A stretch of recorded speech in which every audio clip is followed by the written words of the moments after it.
Bonsoir mesdames et messieurs, merci de votre fidélité à cette nouvelle édition de votre émission Politiquement Incorrect que j'ai le plaisir de co-animer avec Eddy Marajo. Bonsoir Eddy, ça va bien? Bonsoir Mike, je suis vraiment très heureux que vous soyez là définitivement.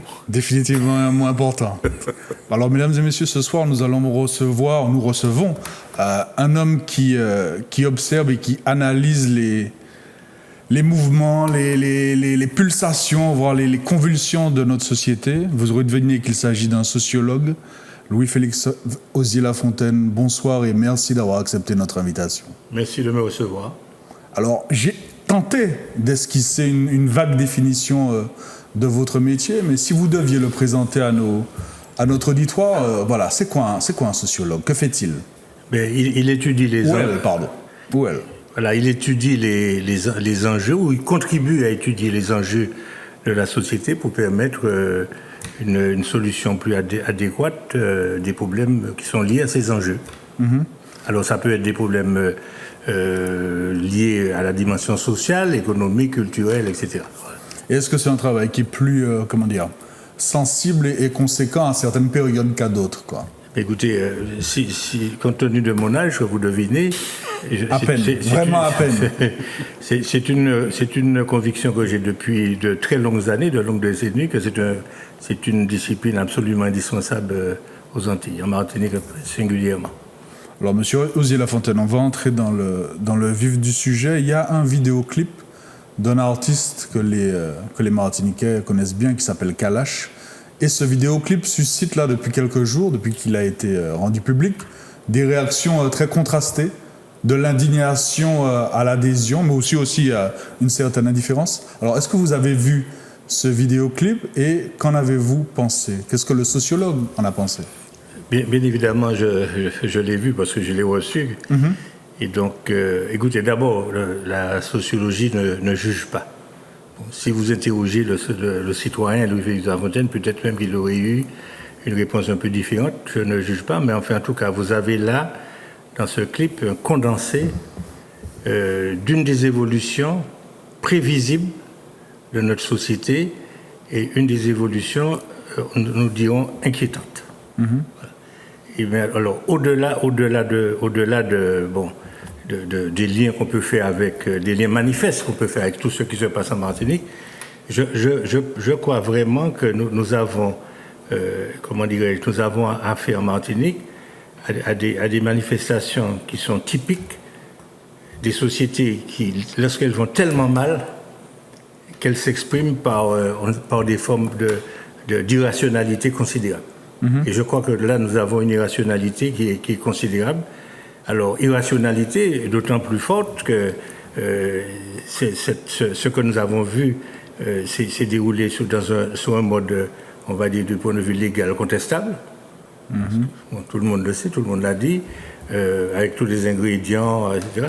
En revanche, ce qui doit nous interpeller, j'ai envie de dire de manière toujours neutre, nous sommes neutres lorsque nous disons ça, c'est le fait qu'une partie de la jeunesse, qui n'est sans doute pas la partie la plus intégrée de la société, a au bord le drapeau noir, vert, rouge, mm-hmm. et qui, comme je l'ai dit dans une émission quelque part d'autre, finalement est devenu le symbole d'une partie de la société, à partir des jeunes, de ces jeunes-là qui ne peuvent pas s'exprimer comme s'ils se sentent absents du droit, ou bien dépourvus du droit de s'exprimer par des moyens ordinaires. Donc ils prennent le drapeau vert, noir, rouge comme un symbole de défiance. D'accord. Alors vous, c'est comme ça qu'ils ressentent ce drapeau-là. Écoutez, alors non seulement que c'est pour moi, mais enfin j'ai déjà interrogé des jeunes. Okay. Il y a une sorte il y a une autre Martinique qui est souterraine et qui commence à se dire à se constituer comme un univers qui est complètement à part de la société. On va revenir sur les éléments que vous avez considérés comme relevant de l'irrationnel, oui. Mais est-ce comme certains, notamment sur les réseaux sociaux, vous avez trouvé que, je cite de mémoire, ce clip donnait une mauvaise image de la Martinique? Je rappelle qu'en plus, le clip s'appelle Mada, Martinique. Est-ce que vous avez considéré qu'il y avait la représentation d'une image négative du pays le sociologue ne porte pas de jugement, mais je vais vous répondre autrement. D'accord. En tout cas, elle ne donne pas une image de la Martinique, on va dire, courante, habituelle et dominante. Voilà. Je préfère vous répondre comme ça. C'est une réponse politiquement correcte? Non, pas du tout. C'est une réponse de neutralité sociologique. D'accord. Alors, par contre, si vous m'interrogez en tant que citoyen, moi, je vais vous dire que, bien évidemment, je trouve ça, pour moi, le citoyen, très inquiétant. Très inquiétant. Ça, c'est autre chose. Très inquiétant. Eddie, notamment sur votre inquiétude. Est-ce que vous auriez eu un conseil à donner au maire de Fort-de-France si vous avez consulté en vous appelant, en vous disant « Bon, Lolo, j'ai un problème, il y a Kalash qui m'a demandé l'autorisation, en fait, sa société de production de tourner un clip. Comment je fais pour m'en sortir, là ?» Parce que face à une telle demande et ce que ça laisse supposer de récurrence, on va dire ça comme ça, ou de menace de récurrence, vous auriez conseillé quoi? Je vais vous répondre de manière tellement facile, c'est que j'ai déjà eu j'ai été donc élu. Je pense que je pense aussi un peu connaître Kalash. Je pense qu'il est accessible au raisonnement. Je pense que j'aurais été élu, je l'aurais appelé, je lui ai dit je peux pas te laisser faire ça. Demande-moi autre chose, mais pas ça, parce que si tu me mets en tant que maire en difficulté, et je pense qu'il est accessible au raisonnement. Vous pensez qu'il aurait compris? Je pense qu'il aurait compris, oui. Et l'un des arguments qui revient de manière régulière dans l'entourage des élus qui sont confrontés à de telles demandes, c'est il vaut mieux accepter parce que ça donne le sentiment d'écoute de la jeunesse.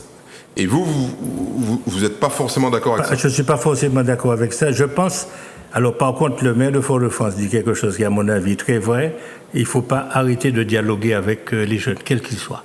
Et ça fait, après, si vous vous souvenez, il y avait eu des incidents à Saint-Joseph, ça fait quelques années, j'avais dit la même chose.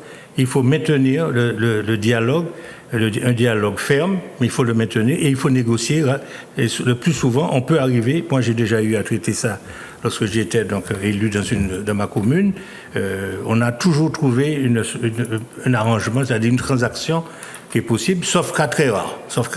Mais pour les téléspectateurs qui nous regardent, allons faire le lien, parce que on ose vous interroger sur ce sujet-là, et Mike l'a fait d'emblée, tout simplement parce que vous vous intéressez à cette problématique de la jeunesse.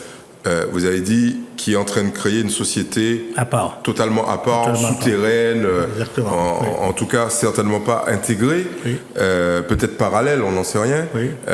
Et vous avez dessus réalisé plusieurs études, vous avez des chiffres. Alors, est-ce que vous pourriez nous synthétiser ça en quelques données fondamentales? Est-ce que, et je résumerai ma question, est-ce que on n'est pas au bout de nos surprises ou est-ce que c'est fini? Non, on n'est pas au bout de nos surprises. Je pense qu'il y a des formes de dégradation prévisibles, encore qui peuvent arriver, parce que nous avons un processus qui a commencé dans les années 70. D'ailleurs, ça a été ma première étude de l'université, c'était dans ce domaine-là. J'ai vu évoluer ce qu'on peut appeler, pour faire vite, le mouvement des déviances des jeunes, ou des dérives, peu importe. Et depuis les années 70, qui était un mouvement extrêmement urbain, très lié aux difficultés socio-économiques des populations qui étaient donc qui habitaient les banlieues, la ceinture urbaine de Fort-de-France, qui étaient concentrés dans toute cette ceinture urbaine. Et après, ça s'est disséminé dans la ville. À partir des années 80, nous avons donc ce mouvement de déviance des jeunes s'est beaucoup identifié au fameux modèle que nous étudions tous, enfin, tout au moins ceux qui s'intéressent à ça, le fameux modèle du Jamaican style, de Afro-Jamaican style, qui est vraiment un modèle qui a fait l'objet d'ailleurs d'un ouvrage par un sociologue français, et qui est un modèle qui vous dit, et c'est très clair, c'est très simple, c'est un mouvement de déviance au centre duquel vous trouvez une activité criminelle dans laquelle vous avez rassemblé trafic au centre, trafic de stupéfiants, dans la périphérie, trafic d'armes, trafic d'objets divers, dans certains pays, prostitution, et pour terminer la boucle, corruption politique. Alors heureusement ici, on n'a pas encore le lien entre ça. Et donc cette évolution-là... Mais quelles sont les composantes qu'on a déjà? Écoutez, j'ai oublié d'ailleurs le principal, trafic d'armes. Trafic d'armes, d'ailleurs, qui est on va dire, quasiment la dernière évolution, c'est le trafic d'armes. Mais avant, nous avons eu les trafics d'objets. Souvenez-vous de la période des voitures béliers. Donc, on a eu cette forme de violence. Et puis, naturellement, trafic interîle. Souvenez-vous aussi de la période où on volait à Martinique, on allait revendre à Sainte-Lucie. Donc, on a eu toute cette évolution qu'a connue la Jamaïque en particulier et que connaissent certains autres pays de la Caraïbe, à l'exception de Barbade et de Cuba, qui ont deux systèmes politiques différents. Mais on a bien compris que tout ça s'est fait de manière progressive, mais qu'est-ce qui explique le développement de cette société à part qui est d'essence criminelle malgré tout, parce que vous avez employé le mot, on est hors la loi. En tout cas, il y a une loi qui n'est pas celle de la République française à l'intérieur de ces zones-là. Qu'est-ce qui explique ça? Alors, bien sûr, il y a des facteurs favorisants internes, mais il faut vous dire que ce fameux modèle dont j'ai parlé, c'est un modèle qui est vraiment intimement lié à l'évolution de la mondialisation, qui pour nous en Martinique s'est situé à peu près, on va dire, le basculement dans vraiment les formes modernes de la mondialisation, c'est, on va dire, entre 1980 et 1985.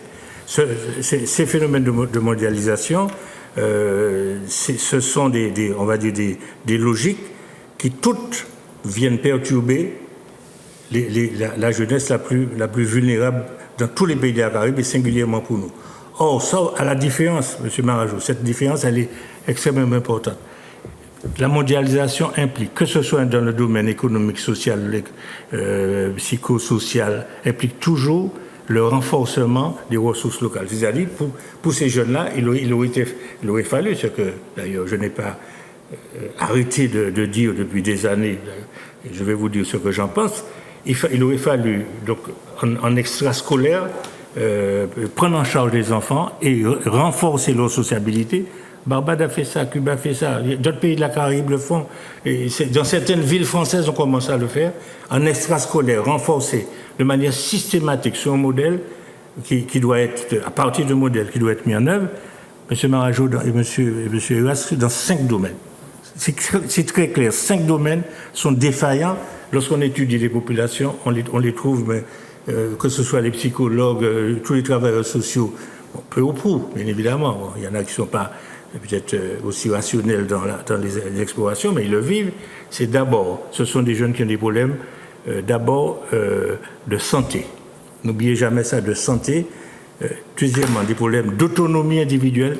Dans ça, nous allons mettre les défaillances dans les apprentissages, dans les compétences, qui sont énormes. La lecture, par exemple. Ah oui, mais il faut la pauvreté dans les compétences de toutes celles dont nous avons besoin, vous et moi, comme nous tous, pour pouvoir vivre de nos jours. Troisième domaine, la participation sociale. Et quatrième domaine, c'est celui de comment dans notre environnement on peut se mouvoir, comment il faut avoir des compétences maintenant. Ces jeunes-là, tous, depuis petits, ils ont donc accumulé ces défaillances de compétences. Et le plus extraordinaire, j'attire votre attention, nous avons une des organisations avec la Guadeloupe les plus sophistiquées en matière de prise en charge des enfants, que depuis l'école, etc. Lorsqu'on étudie ces populations de jeunes, arrivés à l'adolescence, figurez-vous qu'ils n'ont jamais fait l'objet de signalement et ils posent problème depuis leur enfance. Hormis la présence du drapeau rouge vert dans le clip en question, est-ce que vous avez relevé d'autres éléments irrationnels et vous avez aussi parlé d'éléments inquiétants? Plus précisément, de quoi s'agit-il? On sent d'abord l'acte qui consiste à aller sur la voie publique avec... Rouler sans casque, par exemple. C'est rouler sans casque. Ouais, faire des roues avant, etc. C'est un acte de conduite à risque. Voilà, c'est un acte de violence. Vous savez, le clic a un potentiel de violence évident. Bon, il y a une sorte de... J'ai envie de dire, c'est une manifestation de provocation sociale. D'accord, ok. De défiance. De défiance, voilà. Et vous savez qu'Allah, c'est un homme intelligent. Hein, vous savez, mais moi, je l'ai entendu parler. Il n'est pas. Oui, tout à fait. C'est pourquoi je vous dis que. Lui, on peut dire qu'il a échappé.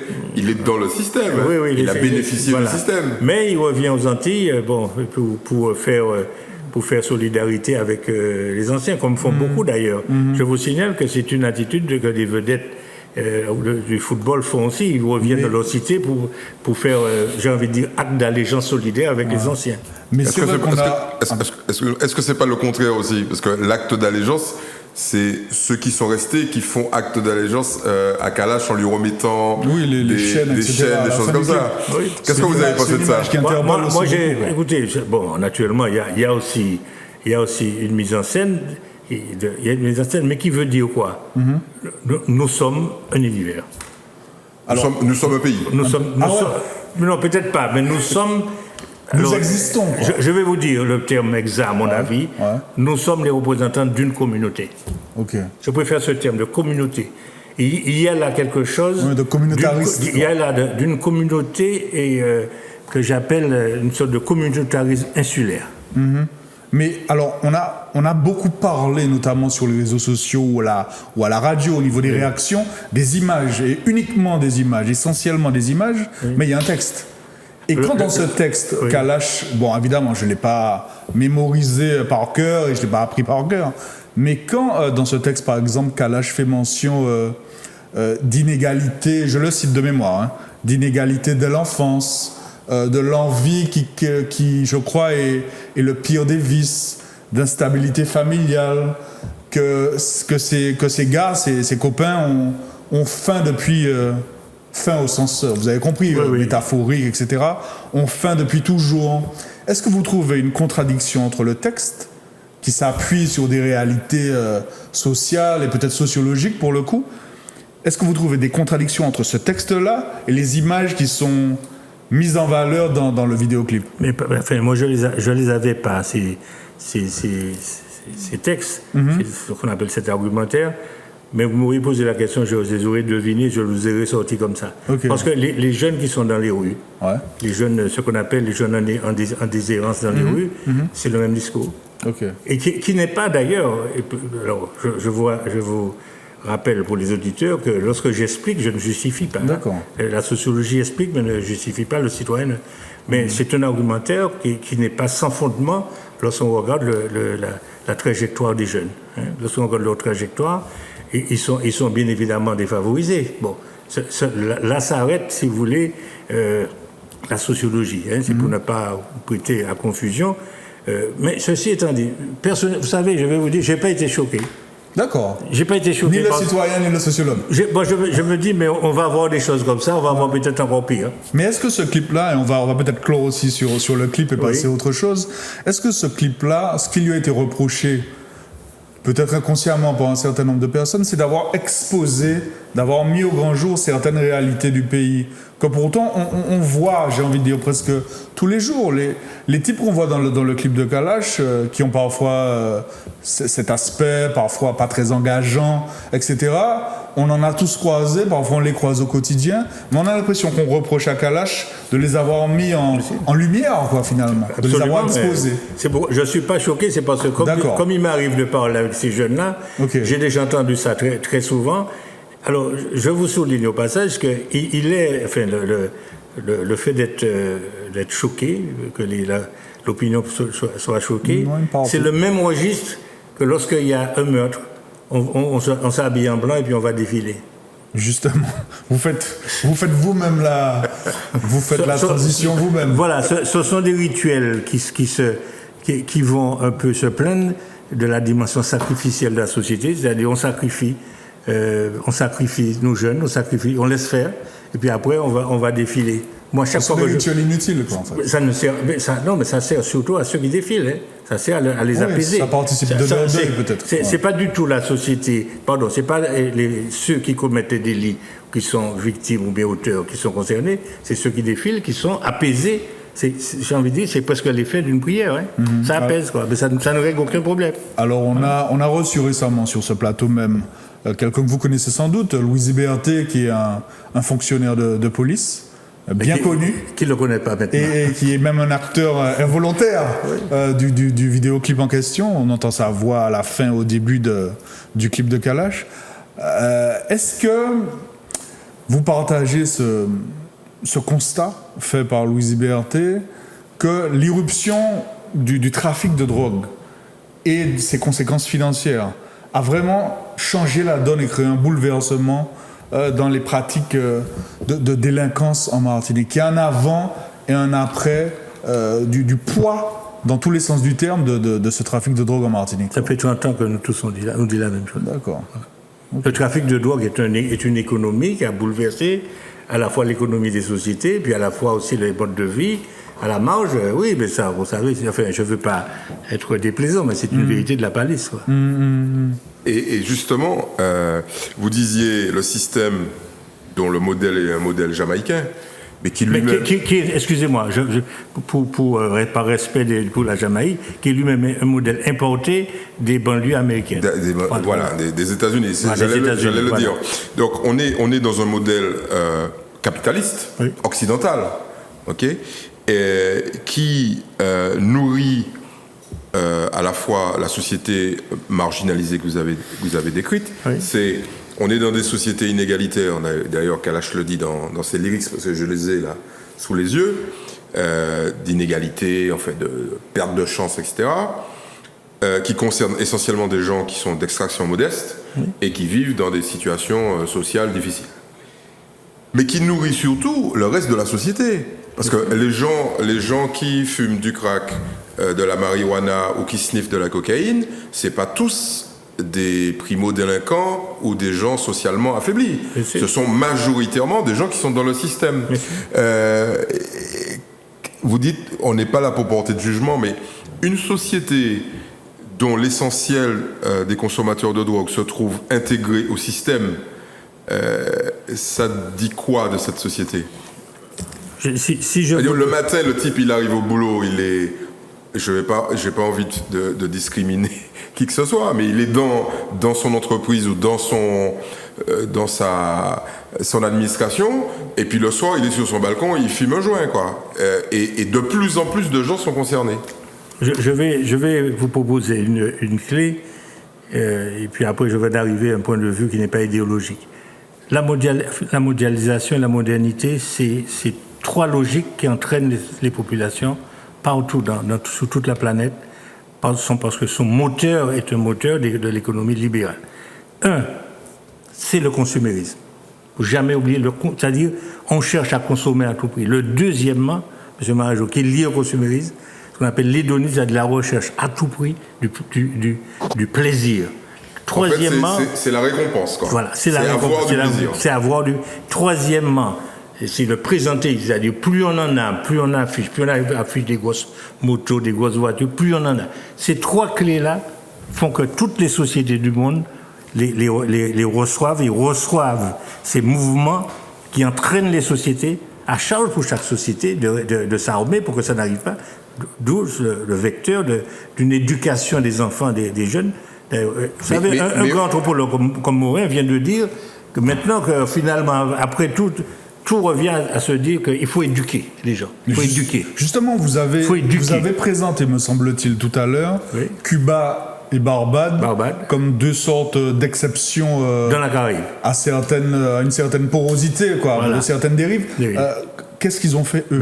Ils ont systématiquement, en extrascolaire, pris en charge les enfants de manière intensive sur à peu près les axes, à peu près les mêmes axes. Parce que j'ai un peu travaillé avec un sociologue barbadien, les Cubains, je connais très bien, ils font ça depuis, mais enfin, eux, ils ont d'autres aussi motivations plus idéologiques. Mais enfin, néanmoins, moi, ça fonctionne quand même. Hein. Bon, eh bien, ils ont renforcé pour que les enfants, les ados, et les pré-ados aussi d'ailleurs, parce qu'ils s'occupent de 5 classes d'âge, puissent résister aux sollicitations du consumérisme, ce que nous disions, de l'hédonisme et du présentéisme, etc. C'est quoi ? C'est un travail, ça relève du travail de mental, de résister, ce sont de conscientisation, Monsieur, est-ce que vous pourriez illustrer ce qu'ils font ? Je vais vous donner l'illustration que vous n'attendez pas. Ah, ok, avec plaisir, avec d'autant plus de plaisir. C'est la même chose que beaucoup d'associations font en Martinique, c'est la même chose. Le tas d'argent que nous dépensons, c'est la même chose, sauf que nous le faisons mal. Voilà. Bien le faire, ce serait quoi ? Bien le faire, c'est organiser, avoir une approche territoriale, qu'on sait que dans toutes les zones, dans 6 zones, pas seulement dans 3 communautés de communes, dans 6 zones, dans chaque école, l'après-midi, on s'occupe des enfants. Voilà, je suis simple, avec tout ce que nous avons l'habitude de faire, mais dans un programme qui réfléchit, qui est donc avec un seul opérateur qui finance tout le monde et qui contrôle la réalité de ça, et qu'aucun enfant ne doit échapper, surtout pas les plus défavorisés, ne doit échapper à une aide, à une prise en charge, à une approche, en un mot, à une action où on va améliorer la sociabilité. Et surtout, s'occuper des enfants dans cette cohorte-là, il faut repérer tous les enfants qui ne font pas bien. C'est-à-dire qu'ils lisent mal, qui ne comptent pas bien, etc. C'est-à-dire toutes les déficiences en termes de compétences, d'acquisition de compétences, justement, on les repère et on les aide, c'est ça? Avec des méthodes actives, modernes. Ils ont été déjà à l'école le matin, on ne va pas les remettre.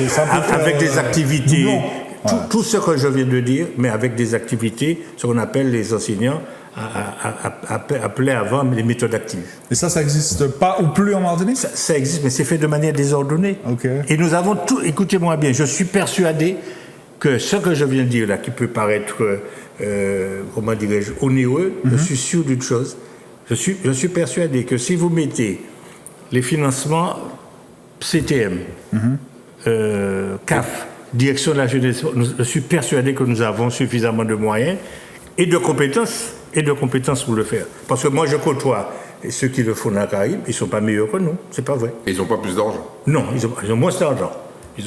Alors, vous n'avez pas tout à fait répondu à ma question. Oui.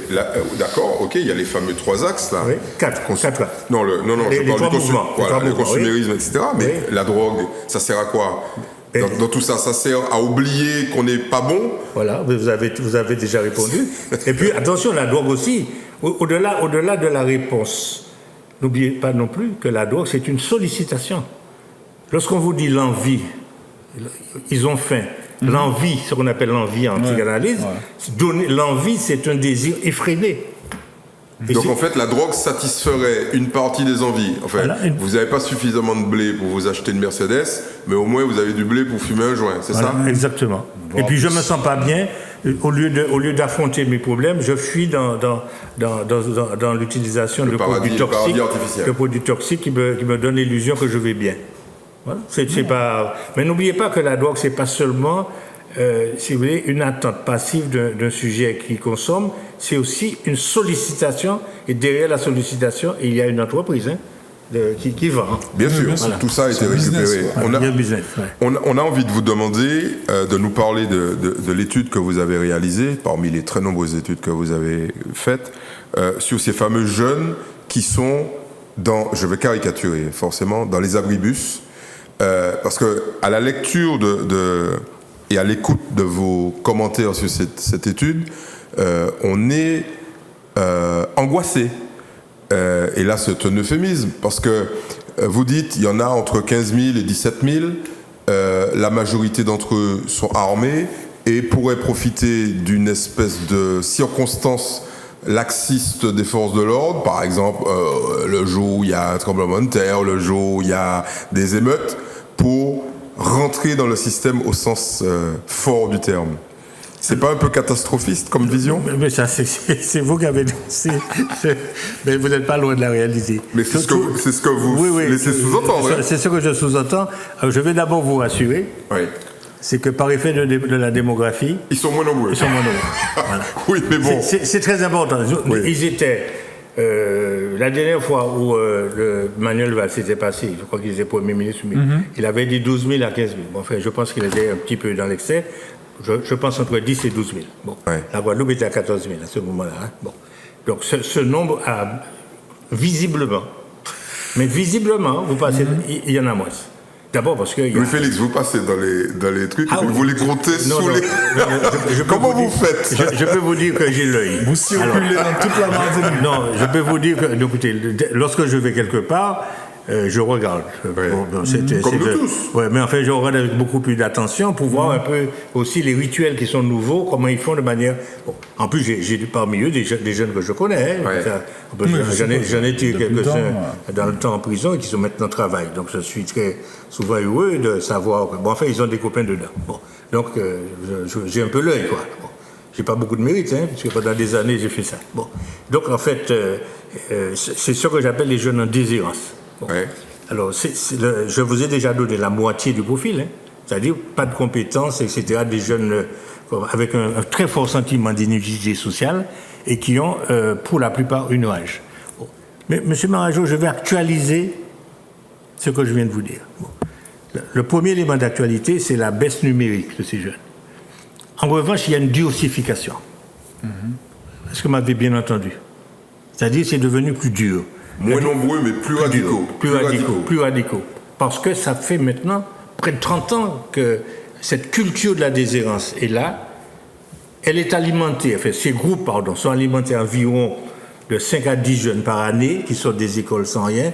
Et il y a un turnover, mais le problème, c'est qu'il y a une durcification à la périphérie. Parce que beaucoup de ces jeunes, et figurez-vous que les jeunes criminels dont on parle, ils ne sont pas là, hein, ils ne sont pas dedans. Ce sont les jeunes qui ils sont passés dans l'autre univers.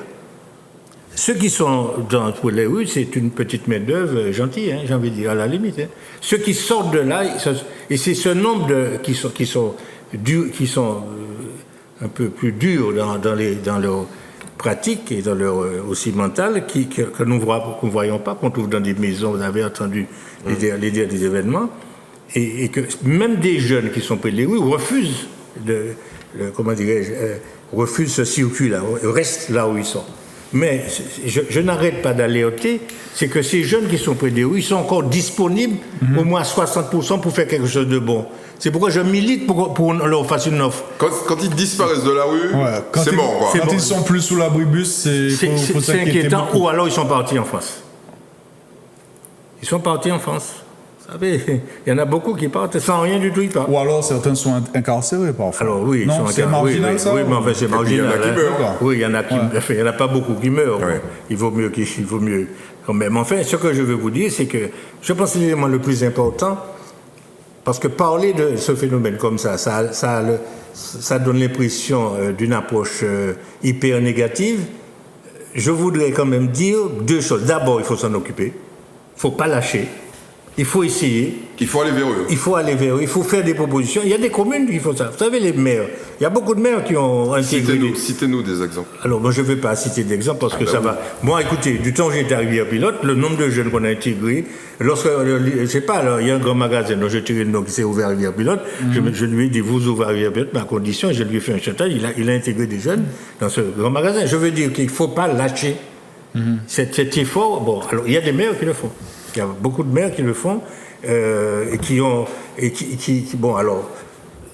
Et puis, n'oublions pas qu'il y a des structures, il y a des Martiniquais qui, alors, c'est un outil qui, à mon avis, peut être insuffisamment mal employé. Bon, j'ai été à l'origine de ce mouvement dit de l'insertion par l'économie en Martinique. Il y a des outils qui permettent de continuer, et j'insiste sur la nécessité, et si vous me comprenez bien, nous avons intérêt à continuer à s'occuper de ces jeunes. Parce que si on ne s'occupe pas d'eux, vous avez compris ce qui peut arriver. Tout à l'heure, à l'instant, vous avez parlé vous avez associé deux mots et cette association m'interpelle. Vous avez parlé de culture de la déshérence. Ce qui laisserait entendre que c'est quelque chose de presque d'entretenu et de nourri. Pourquoi vous parlez de culture de la déshérence ? Parce que nous avons depuis 30 ans des groupes qui se mettent au coin des rues et qui ont des manières de faire qui se sont sédimentés et qui ont fait de véritables rituels, de véritables pratiques, de véritables habitudes. Et cette culture de la déshérence a essaimé dans toute la Martinique, quoi. Et a fait partie, cette culture de la déshérence, et j'insiste sur ça, a fait partie de ce que j'appelle la culture de la violence en Martinique, de la violence criminelle, la violence urbaine criminelle. Et c'est ce qui s'est développé depuis les années, ça fait à peu près 25 à 30 ans. Lorsque j'ai vu ça arriver, je me suis dit, mais attention, il va falloir alerter. Nous n'avons jamais cessé d'alerter. D'accord. Voilà. Les pratiques criminelles ont été une conséquence de cette culture-là. Bien sûr. D'accord. Alors, ça ne veut pas dire que parce qu'il y a des pays de la Caraïbe où il n'y a pas ça, mais il y a quand même des criminels. Je veux dire que tous les criminels, et puis tous ces jeunes, alors, je vais vous dire, vous signaler un paradoxe. Comment ces jeunes sortent souvent de la rue ? Bien sûr, lorsqu'ils trouvent du travail. Mais figurez-vous que les jeunes femmes ont une très grande responsabilité, j'allais dire positive. Lorsque ces jeunes rencontrent une jeune femme, et souvent lorsqu'ils font un enfant, ils sortent de la rue. Ça a fonctionné comme ça pendant longtemps. Sauf que, M. Marajo, parce que je m'adresse à vous, il y a une orientation inquiétante. Les jeunes femmes, c'était à peine un dixième de ces jeunes gens. Elles restent un dixième. Elles étaient aussi avant marginales dans la participation pratique des lectures et autres. Il y a des signes inquiétants de jeunes femmes aussi qui se durcifient de ce point de vue-là. Elles sont actives. Elles deviennent actives. Mais ça reste encore marginal, mais lorsqu'on voit des phénomènes de ce type, même à un état, j'ai envie de dire, encore minime, il faut toujours s'inquiéter. Alors, il y a, vous ne le savez sans doute que trop, ces derniers mois, on parle beaucoup du nombre de meurtres en Martinique depuis le début de l'année 2019. Je crois qu'au moment où je parle, on en est à 17 meurtres. Et il y a une réalité qui interpelle beaucoup d'observateurs, c'est le passage à l'acte. Le passage à l'acte, le recours à l'arme à feu et la facilité et je serais tenté de dire la spontanéité de ce recours à l'arme à feu. Qu'est-ce que ça... Quel est là, je sollicite à la fois le regard du citoyen et du sociologue. Qu'est-ce qui explique cette aisance et cette spontanéité dans le recours à l'arme à feu, quoi, et non plus au coup de choc et au coup de maman, quoi? Alors, je vais me faire très modeste parce que je vais vous dire, c'est que je travaille avec des psychologues. Les psychologues le savent mieux que moi. Mais en tout cas, bon, je vais vous rapporter l'enseignement de ces personnes qui sont plus jeunes que moi. On a une capacité, une propension à la transgression, en particulier chez les jeunes hommes et les adolescents, qui est considérable. C'est-à-dire qu'on n'arrive pas à comprendre comment on transgresse. Mais il y a un autre phénomène qui est le pendant de la transgression. La prise de conscience de l'acte transgressé, elle est brutale. Le jeune qui a transgressé se pose la question après, est-ce que c'est moi qui ai fait ça? Ça, tous les psychologues le disent, en particulier ceux qui travaillent avec les adolescents. Une propension à la transgression qui est, j'ai envie de dire, qui est spécifique, parce que voilà, très culturel, malheureusement, mais aussi en même temps, une culpabilisation tout aussi, une propension à la culpabilisation tout aussi rapide et brutale. C'est-à-dire, on n'en revient pas. En fait, il y a... Comme si on avait agi dans un état second. Les psychologues me disent qu'il y a un effet après de sidération. J'ai beaucoup écouté les psychologues à ce niveau-là. Et ça, ce serait particulièrement... Dans les Antilles. Voilà. Dans les Antilles. Oui, et on n'a aucun élément de... Je ne sais pas si l'explication est le bon mot, mais écoutez, de décryptage ou... En tout cas, moi, ça me suffit. Je sais pas. Lorsque j'entends ça, Oui, c'est sûr ça. Alors, moi, lorsque moi, j'ai eu à parler avec des jeunes qui me demandaient après de les sortir de prison, moi, souvent, je suis très réticent. Bon, je leur dis, ça va te faire du bien de comprendre que transgresser, ce que ça veut dire. Et ils m'expliquent très bien qu'ils ne comprennent pas pourquoi ils ont fait ça aussi facilement. Est-ce que derrière, il n'y a pas en bruit de fond, cette espèce de relation à la culpabilité qui est propre à nos sociétés, qui est celle de dire finalement je sais que c'est pas de ma faute, parce que ça c'est la culpabilisation classique de la psychiatrie occidentale, qui se heurte à nos sociétés où les gens disent yo fait moins mal. Vous avez retrouvé ça souvent. Les gens disent mais c'est pas de ma faute. C'est quelqu'un qui m'a fait du tort ou qui m'a fait faire ça. J'ai beaucoup entendu ça, mais en fait je suis pas psychologue. J'ai beaucoup entendu, si vous voulez, l'irresponsabilité magico-religieuse. Ouais. Beaucoup. C'est le fondement de notre société quand même. C'est un des fondements de la société, mais je peux vous aussi proposer une, mais je suis très, très prudent. Parce que j'aime bien que ce soit étudié.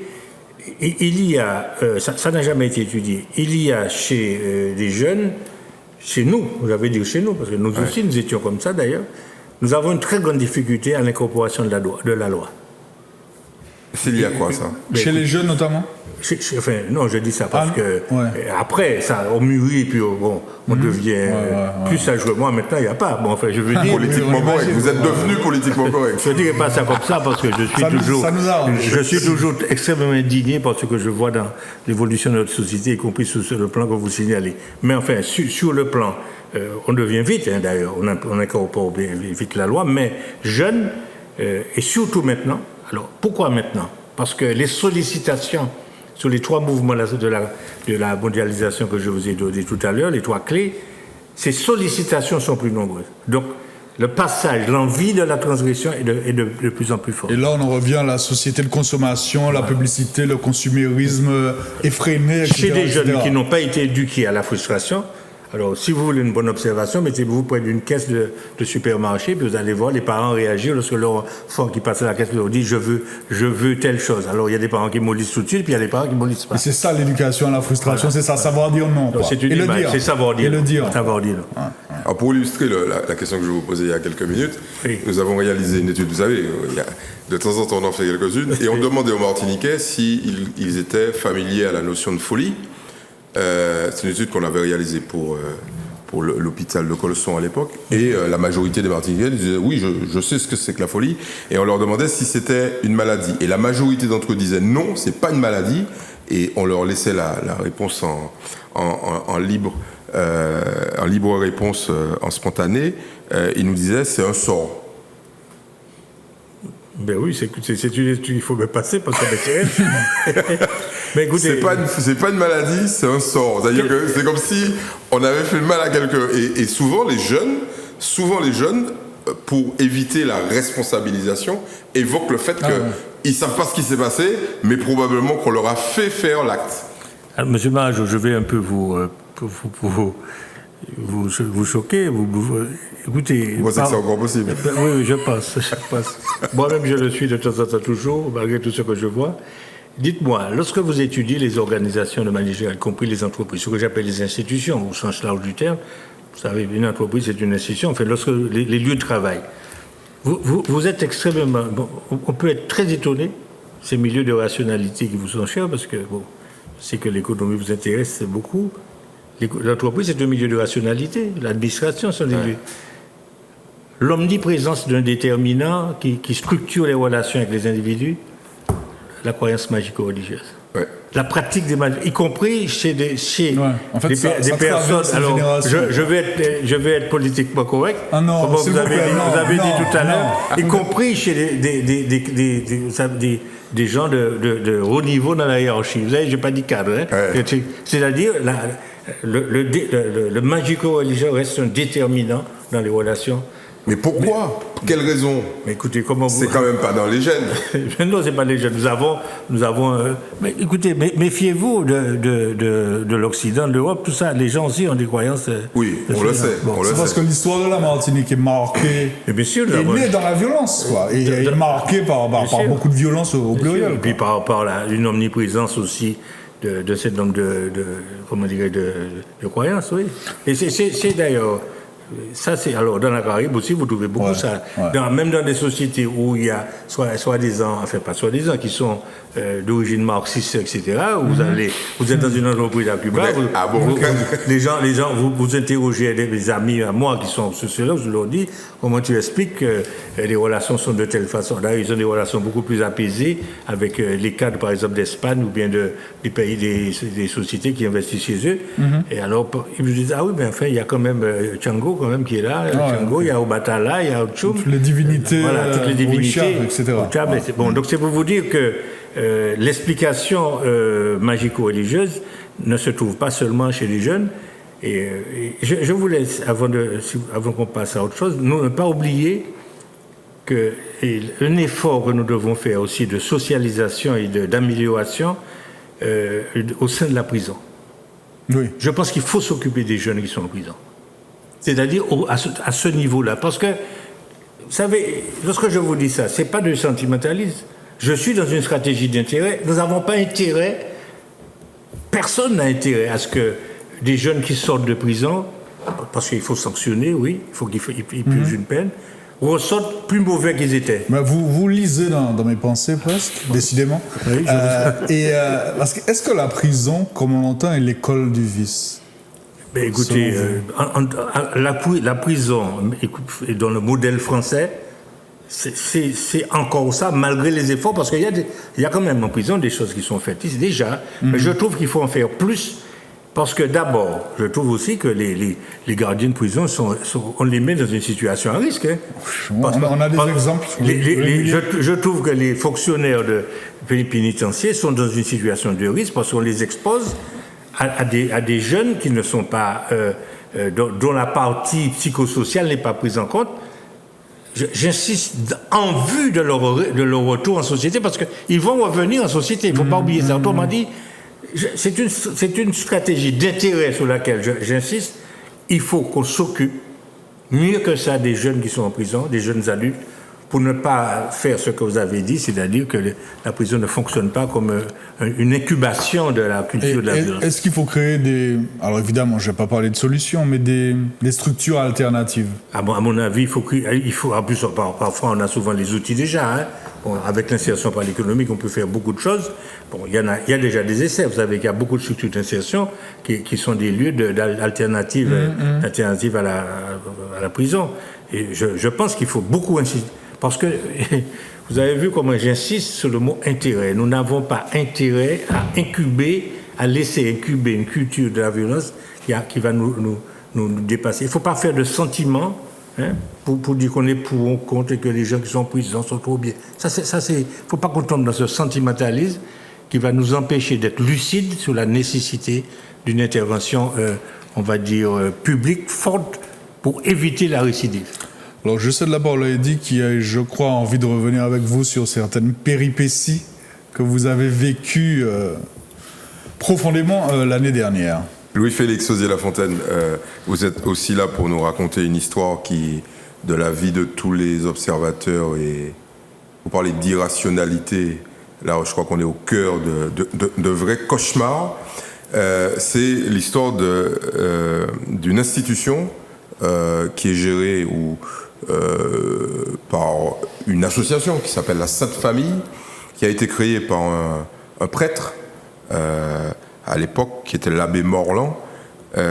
Et sur cette institution pèsent, je vais faire dans l'euphémisme, quelques interrogations sur des dysfonctionnements. Alors je traduis de mon point de vue et de celui de beaucoup d'observateurs. On est dans un scandale de mœurs et absolument sans égal. Vous dites c'est probablement un des scandales majeurs dans le fonctionnement du sanitaire et social en Martinique. Est-ce que vous pourriez nous en dire davantage? Dire vos vérités, on va dire ça comme ça.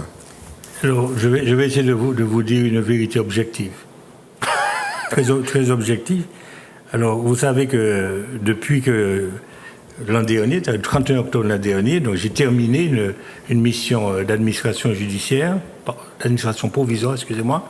C'est presque la même chose. Enfin, c'est une mesure, vous savez, administrative que on vous met en situation, et vous êtes directeur, le patron, vous êtes le patron. Et avant ça, j'avais fait l'audit de cette institution pendant 6 mois. Est-ce que vous pourriez nous dire déjà ce que c'est que cette institution? Comment elle est composée? C'est quoi son objectif? Qu'est-ce qu'elle fait concrètement? Alors, donc, c'est une institution dite de la protection sociale de l'enfant, c'est-à-dire qui relève de la CTM. Donc, vous savez que tout président de conseil général en France, c'est aux Antilles, enfin en Martinique, président de CTM, ou en Guyane aussi d'ailleurs, et a sous sa responsabilité l'éducation, l'hébergement, le sort, en fait, pour faire bref, des enfants qui sont extraits de leur famille par décision judiciaire. Donc, le président de la CTM devient le papa de ses enfants. Le papa, il détient l'autorité, et donc il a donc à ce titre-là plusieurs structures. Il n'y a pas que Gachette, il y en a plusieurs en Martinique qui reçoivent ces enfants. En particulier, au premier chef, il y a un foyer qui s'appelle le foyer départemental, puis le foyer territorial de Rivière-Lauge, qui reçoit environ 90 enfants de cette même catégorie. Et puis il y a d'autres établissements privés, dont Gachette. On est bien d'accord, ce sont des mineurs. Hein. Ce sont des mineurs ou des jeunes majeurs. Hein, parce qu'il y a une notion maintenant de jeunes majeurs. Et ces établissements ont une grande actualité maintenant, parce que tous les enfants, jeunes majeurs ou mineurs, qui reviennent, qui sont les réfugiés en France, sont mis là. Ceux qui atterrissent en Martinique, aux pêcheurs et autres, sont aussi mis là. Bon. Je vois que vous suivez l'actualité. Je suis l'actualité. En voie maritime. Voilà, donc Gachette, c'est ça. Donc, mais Gachette se signale depuis des décennies. Cet établissement a un record dans le système français, un record. Aucun établissement du système français, et il y a des dizaines de milliers d'établissements, un record, ils ont eu environ 15 à 20 audits. En combien d'années d'existence? Enfin, on va dire sur les 30 dernières années, alors audit de toute administration confondue, hein, toutes les administrations ont signalé Gachette. Donc la question c'est pourquoi y a-t-il autant d'audits? Alors j'ajoute, chose incroyable, il y a eu déjà 2 administrations provisoires qui sont des mesures exceptionnelles du droit, plus en ce moment une administration judiciaire. L'administration provisoire, c'est le patron, on va dire, le président du conseil général avant et le président de la collectivité aujourd'hui, vire le directeur et dit « Monsieur ou madame, sortez de là, je mets un nouveau patron parce que ça ne va pas. » Alors dites-nous, qu'est-ce qui ne va pas? Et puis après moi, il y a eu l'administration judiciaire. Là, c'est le tribunal. Ça c'est autre chose. Non, mais c'est le tribunal qui a nommé. Hein. Ouais. Alors c'est pire, on va dire ça. Alors cet établissement se caractérise tout d'abord par... c'est caractérisé pendant toute son histoire par un nombre de grèves à l'intérieur de cet établissement qu'aucun autre n'a eu. Décidément. C'est très, aucun autre établissement dans les Antilles françaises n'a eu... Cumul de records. Okay. Bon, ça c'est le premier point. Alors maintenant, aucun établissement n'a eu autant de directeurs virés. Aucun. Ils sont sur un mauvais terrain, ils se sont implantés. Ils ont failli au mal. Aucun établissement aux Antilles n'est implanté sur une ancienne habitation qui fait que dans l'enceinte de l'établissement, vous avez des cajots d'esclaves, vous avez un mur de l'habitation esclavagiste qui traverse le réfectoire et vous avez le mur d'enceinte, il est un peu effrité, mais enfin, il est toujours là. Le lieu est magnifique, mais aucun établissement n'a en son centre un arbre aussi magnifique, qu'on appelle le figuier maudit. Donc vous êtes en train de nous dire, là on est dans le mystico, le magico-religieux, cet établissement est au mauvais endroit. On est dans l'anthropologie. C'est ce qui fait que j'ai appelé cet établissement, je l'ai qualifié, conceptualisé, j'ai dit que c'est une habitation médico-sociale. Une habitation médico-sociale. Mais cette habitation médico-sociale ne vous a pas rendu très heureux, parce que je me suis laissé dire que au cours plutôt de votre administration provisoire, vous avez été atteint dans votre chair par une tentative, appelons ça comme ça, une tentative d'homicide. Écoutez, nous étions 3. J'ai fait venir avec moi pour cette administration, comme c'est de coutume, parce qu'il fallait qu'on aille vite, il fallait qu'on pense la plaie, en même temps, il fallait refaire marcher la machine, c'est ce que j'ai fait ailleurs. J'ai fait venir avec moi un Martiniquais qui a déjà fait, comme moi, plusieurs administrations provisoires dans notre vie, plusieurs reconstructions d'établissements en Guyane, en Guadeloupe. Tous les deux, on a déjà fait plusieurs, nous avons déjà remonté. J'ai fait venir avec le meilleur spécialiste, c'est Jean Ravoteur. Jean Ravoteur. Et j'ai fait venir avec moi une jeune sociologue. Je vais taire son nom, c'est pas important de dire son nom. Tous les 3, nous avons été malades, affreusement malades, hospitalisation pour la même et simple raison, et je ne fais pas d'autres commentaires. Nous avons eu une arythmie cardiaque, et pour un d'entre nous, c'est pas moi, un début d'AVC. Oui, mais comment on a pu vous agresser physiquement, c'est bien ça, sans qu'il y ait de sanctions, sans qu'il y ait de poursuites? Parce que nous n'avons pas porté plainte. Nous n'avions aucun élément. Nous avons consulté un avocat. Nous n'avions aucun, parce que en plus nous avons laissé passer l'élément tangible que nous avions. Voilà, nous avons appuyé. Les gens qui nous écoutent n'ont pas encore bien compris comment vous avez été agressé. Vous avez bu quelque chose, on vous avait fait manger quelque chose? Nous avons trouvé, moi j'ai trouvé un jour dans le bureau une bouteille qui fumait. qui fumait et que j'ai prise négligemment parce que vraiment je suis pas dans, Non, vous êtes je suis pas loin de ce genre je suis pas un connaisseur. J'ai pris cette bouteille, je l'ai jetée. Mais un moment avant, nous avons fait une réunion. C'est après, en partant, que je l'ai jetée sur la pelouse et voilà. Donc et puis après, on s'est senti mal, tous les trois, très très mal. Et nous avons été malades au même moment. Et malheureusement, la jeune femme qui était avec nous là a été un peu plus. Et avec hospitalisation, etc. Voilà. Mais vous savez que c'est classique, ça. On vous avait raconté le coup des bouteilles qui fument, quand même. Mais non, je vous Vous aviez oublié vos fondamentaux. Non, mais j'étais à 1000 lieues. J'étais à 1000 lieues de ça. Nous étions sur la mission, puis nous étions en train de faire avancer. Nous avons fait des choses. Vraiment, on était plus sous les enfants, etc. Puis nous étions très attentifs au cas de maltraitance. Parce que, alors, si vous voulez un terme qui définit ce lieu, pour moi, c'est l'impunité. Alors, les gens on a pris peut-être le problème rapidement. Qu'est-ce qui se passe concrètement? Parce que là, on dit, alors moi j'ai un article de France Antilles, par exemple, qui dit il y a eu des enquêtes ouvertes suite à des suspicions de violence ou d'agression sexuelle au sein de la structure qui accueille des enfants. C'est bien ça?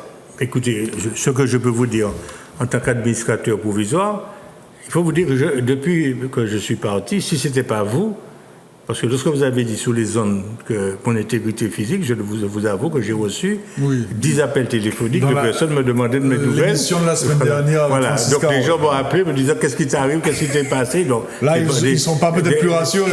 Des manques de... Non, mais je leur ai déjà dit que je vais très bien. Enfin, je vais mieux. Ils vous voient bien. Voilà, je suis quand même mieux, beaucoup mieux. Enfin, Jean aussi, nous sommes solides, puis plus que jamais solides. Et donc, voilà. Donc, pendant que nous étions là, nous avons reçu... Les termes sont importants. Nous avons reçu des documents de signalement de faits de maltraitance graves. Graves. Vous savez, il y a une loi, c'est une ordonnance de décembre 2016 qui dit ce que c'est.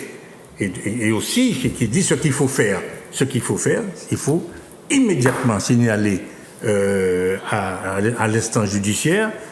Et donc moi j'ai transféré à la fois une plainte ou 2 plaintes de parents. Enfin bref, j'ai à peu près pour 6 cas, nous avons fait le transfert ainsi qu'à la CTM, je pense, qui elle aussi a reçu, parce que la CTM aussi en a reçu 1 ou 2, que la CTM a fait le transfert des dossiers, ça j'en suis sûr. Voilà. Et après, je suis parti, je n'ai jamais su ce qui s'est passé après. Non mais attendez, on a envie de comprendre, parce que il semblerait que plusieurs témoins, dont vous, plusieurs observateurs, disent il se passe depuis des années dans cet établissement des choses affreuses, bon, sous couvert d'anonymat la plupart du temps, mais il y a quand même des gens qui sont venus vous voir, il y a des gens qui ont porté plainte, et il y a eu une enquête de gendarmerie, semble-t-il, et le procureur dit, après analyse du dossier, aucune infraction pénale caractérisée n'apparaît dans le cadre de cette affaire. Certes, il est fait état de dysfonctionnement, mais qui ne revêt pas un caractère pénal. Compte tenu des conclusions, le parquet a décidé de classer le dossier sans suite. Vous, par rapport à cette conclusion judiciaire, vous dites quoi? Écoutez, d'abord, le seul commentaire que je ferai, puisqu'il s'agit d'une décision judiciaire, que je n'ai pas commenté, la seule chose que je dirais, c'est que compte tenu de la connaissance que j'ai des textes, à partir de l'ordonnance de 2016, qui nous faisait obligation de signaler, et nous connaissons la définition, le contenu des faits dits de maltraitance, je ne comprends pas. Voilà, je ne comprends pas. Comme je ne comprends pas. Vous vous attendiez à une autre conclusion. C'est ça que ça veut dire. Écoutez, pour le moins. Pour vous, c'est évident. Il se pourrait aussi peut-être qu'il y ait des pièces qui ont été demandées, parce qu'après mon départ, parce que pendant que j'étais là, jusqu'au 31 octobre l'année dernière, tout ce qui m'a été demandé, je l'ai donc transmis à qui de droit. J'ai été d'ailleurs convoqué par la gendarmerie, donc qui a fait aussi son enquête. La gendarmerie a fait, parce que je sais que la gendarmerie a vu plusieurs personnes. J'ai donné les faits tels que je les avais reçus, parce que moi je ne les ai pas constatés les faits, parce que j'ai fait que, c'est comme dit la loi, transférer des faits, par exemple une lettre de parents, une déclaration d'une éducatrice sur un fait de maltraitance donné, nous avons, comme la loi le dit, transféré. Et donc j'ai été convoqué, et donc depuis le 31 octobre, je n'ai plus aucune suite de quoi que ce soit. Parce qu'il y a quand même des faits qui peuvent alerter. Un syndicat qui a une section dans cet établissement, les dirigeants de ce syndicat vont dans cet établissement et déclarent au personnel qui est inscrit dans cette section que, je résume, hein, que c'est pas digne et la section est dissoute. Enfin, c'est quand même extraordinaire. Ça c'est un autre record peut-être. Ça. Alors, c'est rarissime ça. Écoutez, M. Marajo a bien fait de me le rappeler parce que dans les records, je vous dis, il y en a là-haut. Mais vous savez, vous me permettrez, non pas pour ne pas continuer sur ce registre de l'inacceptable et puis surtout de ce registre de l'impunité, parce que je ne comprends pas que ça puisse exister. La plus grande surprise que j'ai, c'est bien sûr cette impunité. Comment, dans le droit français, qu'on puisse laisser ça exister, mais il y a une autre. Comment puissent continuer à exister dans cet établissement des gens qui sont aussi bien? dit-il en souriant. Il y a un noyau de personnes, on peut être étonné qu'ils soient aussi résistants. C'est-à-dire ça donne de l'optimisme lorsqu'on voit des gens... C'est peut-être eux qui ont sauvé les enfants, d'ailleurs. Mais c'est eux qui sauvent les enfants. Il y a des éducatrices qui sont remarquables. Il y a des personnes qui travaillent dans les services généraux, etc., dans l'administratif, qui résistent, qui ne sont pas contents de voir leur établissement dans cet état-là, et puis l'identité qu'on leur donne. Mais c'est une minorité. Parfois aussi, eux aussi, ils succombent à des maladies bizarres. À des maladies surprenantes. Enfin, je ne suis pas médecin. Enfin, oui. Bon, on va regarder s'il n'y a pas de bouteille qui fume dans ce studio. Si vous voulez, donc, voilà. Donc, c'est un miracle. Je trouve que ça relève du miracle d'avoir des gens qui tiennent et qui surveillent les enfants, qui protègent les enfants dans ces établissements. Et puis de l'autre, il y a...